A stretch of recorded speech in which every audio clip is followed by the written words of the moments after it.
तुम्ही कोविशिल्ड घेतली असेल ना, भारतातल्या बहुतेकांनी तीच घेतली. बिलकुल घाबरू नका. हा दुष्परिणाम व्हायचा असता तर तो शक्यतोवर पहिला डोस घेतल्यानंतर 3 दिवसाच्या आत होतो.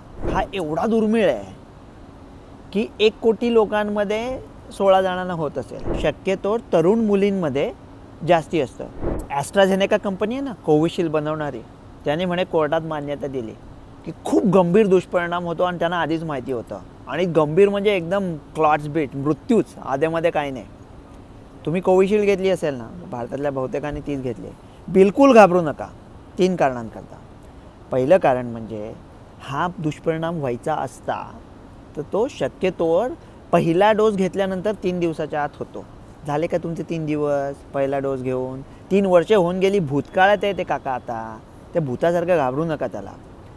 दुसरी गोष्ट म्हणजे हा एवढा दुर्मिळ आहे की 1 कोटी लोकांमध्ये 16 जणांना होत असेल. आहोत का आपण? कोटी लाखात एक तरी आहोत का? आई सोडून कोणालाही विचारा, ते काय घाबरू नका त्याला. तिसरी गोष्ट म्हणजे ह्याचं प्रमाण शक्यतोवर तरुण मुलींमध्ये जास्ती असतं.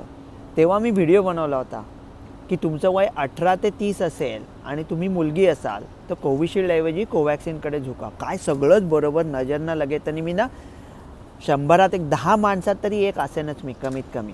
पण समजा तुम्ही तरुण मुलगी आहात आणि तुम्ही कोविशिल्ड घेतली होती तर 2 गोष्टी तुम्हाला सांगतो.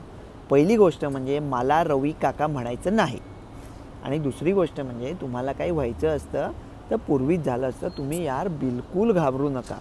आपण ना आता पूर्वी आम्ही लहानपणी बागुलबुवा बघून लपायचो. आता आपण गल्ली गल्ली शोधत असतो, ए तू बागुलबुवा आहे क्या, मेरे को डरने का है. हिंदीवरून आठवलं, याच्यावर मी एकदम विस्तृत व्हिडिओ बनवला आहे हिंदीमध्ये की संख्याशास्त्र काय आहे, हार्ट अटॅक होत आहेत का, वॅक्सिनमुळे काय झालं, का झाले, तेव्हा माहिती होतं तरी का, पूर्ण सगळं घेतलं आहे. आणि तुम्हाला हिंदी येत नसेल तर मग कठीण आहे. मग राजकारणात जा, नाव काढाल डॉक्टर रवी गोडसे.